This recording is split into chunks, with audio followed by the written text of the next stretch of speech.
ஊழல் குற்றச்சாட்டுகளில் சிக்கியுள்ள இஸ்ரேலிய பிரதமர் பெஞ்சமின் நெத்தன்யாகு 68வது முறையாக நீதிமன்ற விசாரணைக்கு ஆஜராகியுள்ளார். 3 வழக்குகளில் விசாரணை நடைபெற்று வரும் நிலையில் அதிபரிடம் அனுப்பப்பட்ட கருணை மனு இன்னும் நிலுவையில் உள்ளது. காசாவில் உள்ள 90% பள்ளிக்கூடங்கள் இஸ்ரேல் தாக்குதலில் சேதமடைந்திருப்பதாக ஐக்கிய நாடுகள் சபையின் யூனிசெஃப் நிறுவனம் தெரிவித்துள்ளது. இதன் காரணமாக 6,38,000 குழந்தைகளின் கல்வி பாதிக்கப்பட்டிருப்பதாகவும் அந்நிறுவனம் குறிப்பிடுகின்றது. வெடிக்காத குண்டுகள் மற்றும் குறைவான கல்வி சாதனங்கள் காரணமாக காசா குழந்தைகளின் கல்வியும் பாதிக்கப்பட்டிருப்பதாக குறிப்பிடப்பட்டுள்ளது. ஈரானுக்கு தகுந்த பதிலடி கொடுப்போம் என்று நாடாளுமன்றத்தில் இஸ்ரேல் பிரதமர் பேசினாலும் ஈரானை தாக்கும் திட்டம் தங்களுக்கு இல்லை என்ற செய்தியை ரஷ்ய அதிபர் புதின் மூலம் அவர் ஈரானுக்கு வழங்கியுள்ளார். இஸ்ரேல் மீது ஈரான் தாக்குதல் நடத்தலாம் என்ற அச்சம் இஸ்ரேலில் சமீப காலங்களில் மிகவும் அதிகரித்துள்ளது குறிப்பிடத்தக்கது. தெற்கு காசாவில் 2 இஸ்ரேலிய ராணுவத்தினர் காயமடைந்திருப்பதாக இஸ்ரேலிய ராணுவம் தெரிவித்துள்ளது. பயிற்சியின் போது ஒருவருக்கு காயம் ஏற்பட்டதாகவும் மற்றொரு நபர் கீழே விழுந்து காயம் ஏற்பட்டதாகவும் தகவல்கள் தெரிவிக்கின்றன. கடந்த 2 ஆண்டுகளில் ஏறத்தாழ 2500 இஸ்ரேலிய ராணுவத்தினர் இதுபோன்ற விபத்துகளில் காயமடைந்ததாக இஸ்ரேலிய ராணுவத்தின் தகவல்கள் குறிப்பிடுகின்றன. பாலஸ்தீன மக்களுக்கான நிவாரணப் பொருட்களை வழங்குவதற்காக சர்வதேச அரசு சாரா அமைப்புகளுக்கு இஸ்ரேல் அனுமதி வழங்க வேண்டும் என ஐரோப்பிய யூனியன் கோரிக்கை விடுத்துள்ளது. காசாவில் செயல்பட்ட ஏறத்தாழ 40 NGO-க்களுக்கு சமீபத்தில் இஸ்ரேல் அனுமதி மறுத்தது குறிப்பிடத்தக்கது. இந்த நிவாரண உதவிகள் இல்லாமல் பாலஸ்தீன மக்களின் தேவைகளை நிறைவேற்ற முடியாது என்றும் ஐரோப்பிய யூனியன் தெரிவித்துள்ளது. காசாவில் மேற்கொள்ளப்படும் மனிதாபிமான நிவாரணப் பணிகளில் உலகம் முழுவதும் உள்ள கிறிஸ்தவ தேவாலயங்கள் தலையிட வேண்டும் என்று பாலஸ்தீன் சர்ச் கமிட்டி கோரிக்கை வைத்துள்ளது. அரசு சாரா அமைப்புகளுக்கு இஸ்ரேல் தடை விதித்துள்ள நிலையில் தேவாலயங்கள் இதில் தலையிட்டு நிவாரணப் பணிகள் மேற்கொள்ளும் போது பாதுகாப்பு வழங்க வேண்டும் என்றும் கேட்டுக் கொண்டுள்ளது. 18 ஆண்டுகளாக பொருளாதார தடை விதிக்கப்பட்டுள்ள காசா பிரதேசம் தற்போது மிக மோசமான நிலையை எட்டியுள்ளது. தெற்கு காசாவில் உள்ள ரஃபா எல்லையை திறப்பதற்கான பேச்சுவார்த்தைகள் மேற்கொள்ளப்பட்டு வருவதாக கத்தார் வெளியுறவுத்துறை அமைச்சகம் தெரிவித்துள்ளது. நிவாரணப் பொருட்கள் வழங்குவதற்கு நெருக்கடிகளை விதித்து வரும் இஸ்ரேல் காசா பகுதியிலிருந்து மட்டும் எல்லையை திறப்பதற்கு ஒப்புக்கொள்கின்றது. ஆனால் இருபுறமும் எல்லைகள் திறக்கப்பட வேண்டும் என்று எகிப்து உள்ளிட்ட நாடுகள் ஏற்கனவே திட்டவட்டமாக கூறியுள்ளன. காசாவின் அல்மவாசி பகுதியில் தற்காலிக குடியிருப்புகளில் வசித்து வரும் பொதுமக்கள் மீது இஸ்ரேல் படையினர் குண்டு வீசி தாக்குதல் நடத்தியதில் 5 வயது சிறுமி உட்பட 2 படுகொலை செய்யப்பட்டுள்ளனர். அக்டோபர் மாதம் சமாதான உடன்படிக்கை ஏற்பட்டதிலிருந்து இஸ்ரேல் நடத்திய தாக்குதலில் இதுவரை 422 பாலஸ்தீனர்கள் படுகொலை செய்யப்பட்டுள்ளனர். மேற்கு கரையில் யூத பயங்கரவாதிகளை கண்காணிப்பதற்காக எலக்ட்ரானிக் பிரேஸ்லெட்டுகளை பயன்படுத்த இஸ்ரேல் ராணுவம் முடிவு செய்துள்ளது. நிர்வாக தடுப்பு என்ற முறையில் அவர்களை கைது செய்வதற்கு பதிலாக இந்த புதிய முறை அறிமுகம் செய்யப்பட்டுள்ளது. சந்தேகப்படும் யூதர்களை தடுப்பு காவலில் வைக்கும் முறையை கடந்த வருடம் இஸ்ரேல் கைவிட்டது. ஆனால் ஆயிரக்கணக்கான பாலஸ்தீன மக்கள் இந்த முறையில் தொடர்ந்து கைது செய்யப்பட்டு சிறையில் அடைக்கப்படுகின்றனர்.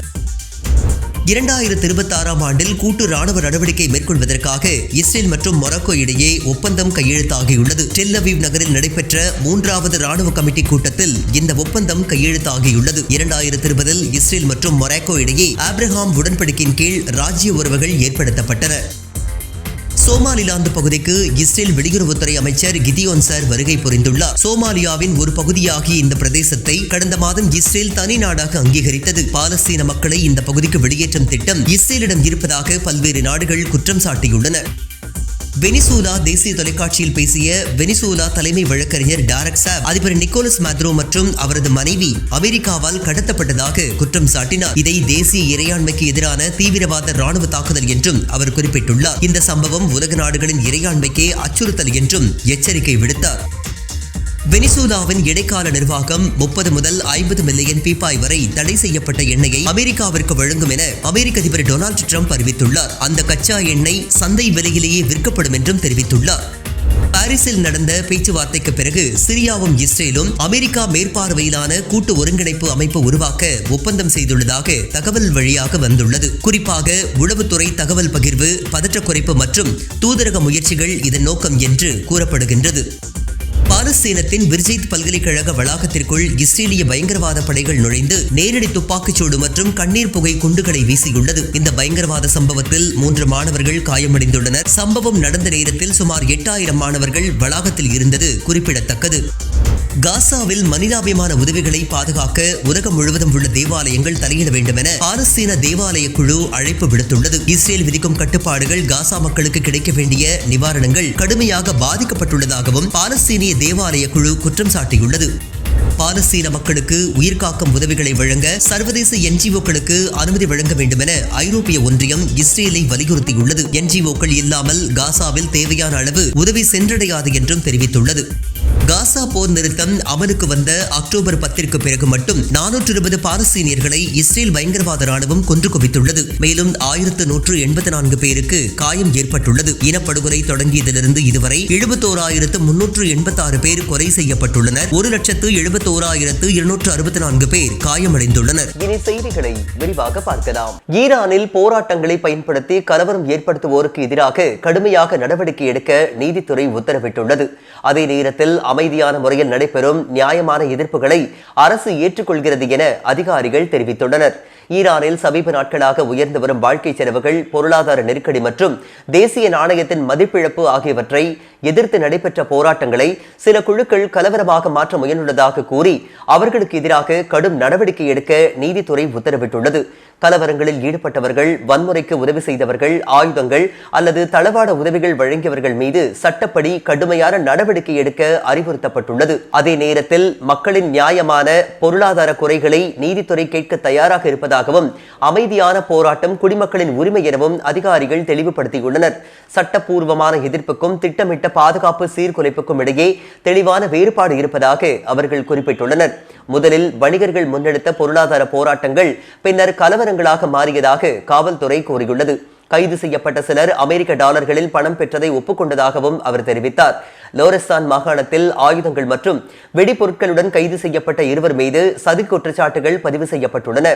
அமெரிக்க அதிபர் டிரம்ப் ஈரானின் உள்நாட்டு செயல்களில் தலையிடுவோம் என்று கூறியதற்கு ஈரான் கடும் கண்டனம் தெரிவித்துள்ளது.